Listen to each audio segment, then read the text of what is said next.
గారికి, అదేవిధంగా 5వ వార్డు 6వ వార్డులో పోటీ చేస్తున్న అంజనీ గారు, మాధవి గారు గెలిపించాలని ఈ యొక్క మీ అందరినీ ఉద్దేశించి ఇంతకుముందే మన అక్కగారు కవితమ్మ గారు మాట్లాడారు. అన్ని విషయాలు కూడా మీ అందరికీ తెలుసు.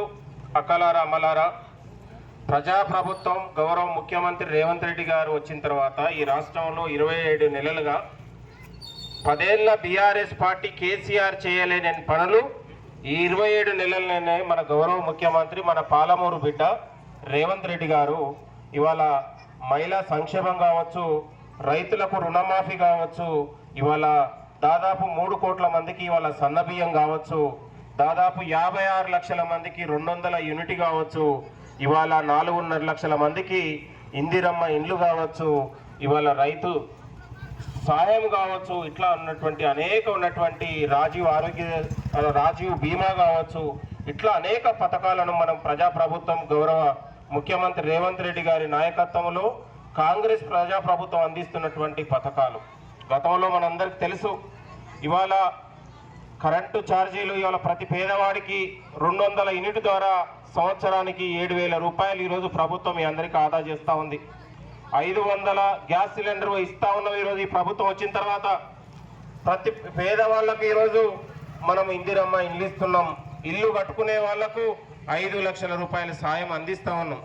కాబట్టి మీ అందరికీ ఇంకా ఉన్నటువంటి చేయాలనే ఉత్సాహం, విశ్వాసం మీ అందరికీ ముఖ్యమంత్రి గారికి ఉంది. మన స్థానిక శాసనసభ్యులు జిఎంఆర్ గారి ఆధ్వర్యంలో దేవరకద్రను మరింత అభివృద్ధి చేసుకోవడానికి మీరందరూ కూడా శక్తిని మీరందరూ కూడా ఇవ్వాల్సిన అవసరం ఉందని కూడా మీ అందరికీ కోరుతా ఉన్నాం.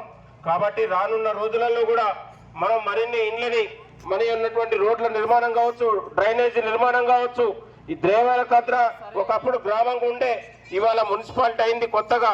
దీన్ని మరింత ఉన్నటువంటి అభివృద్ధి చేసుకొని ఇక్కడ ఉన్నటువంటి అన్ని మౌలిక సదుపాయాల్ని మనం జిఎంఆర్ గారి ఆధ్వర్యంలో, మరింత ముఖ్యమంత్రి గారి ఆధ్వర్యంలో కలిసి మనం అందరం కూడా చేసుకోవాలంటే దేవరకద్ర మున్సిపాలిటీలలో 12 అభ్యర్థులు ఎవరైతే ఉన్నారో 12 వార్డులకు 12 వార్డులు మనం భారీ మెజార్టీతోనే కాంగ్రెస్ ప్రజాప్రభుత్వానికి ముఖ్యమంత్రి రేవంత్ రెడ్డి గారికి మనం బహుమానంగా దేవరకద్ర ప్రజలందరూ కూడా ఇవ్వాల్సిందిగా మీ అందరికీ కోరుతున్నాం.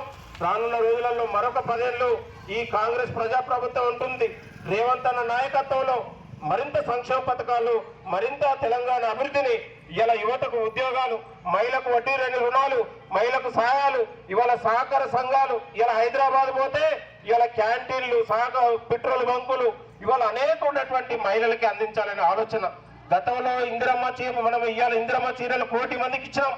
గతంలో చీరలు ఇస్తే, బతుకమ్మ చీరలు ఇస్తే ఇవాళ కనీసం పిట్టల దగ్గర, బావుల దగ్గర కట్టుకొని దిష్టి పూసల దగ్గర వేలాడదీసేటోళ్ళు. కానీ ఇవాళ ఇందిరమ్మ చీరలు ఇస్తే మహిళలు ఇవాళ పేరెంటాలకు వచ్చినట్టు, ఇవాళ ప్రచారానికి కాదు పేరెంటాలకు వచ్చినట్టు వస్తూ ఉన్నారు. కాబట్టి మహిళల ఆత్మగౌరవాన్ని నిలిపినటువంటి మన ముఖ్యమంత్రి రేవంత్ రెడ్డి గారు. కాబట్టి ఇది మన ప్రభుత్వం, ఇది మహిళా ప్రభుత్వం, ప్రజాప్రభుత్వం. మీ అందరూ కూడా ఈ ప్రజాప్రభుత్వానికి, ముఖ్యమంత్రి రేవంత్ రెడ్డి గారికి, మన జిఎంఆర్ గారికి మీ అందరూ కూడా అండగా ఉండి రానున్న 11వ తారీఖు జరిగే మున్సిపాలిటీల్లో 6వ వార్డు 5వ వార్డు భారీ మెజార్టీతో మీరందరూ కూడా గెలిపించాలని మీ అందరికీ పేరు పేరున ధన్యవాదాలు. నమస్కారం. Thank you.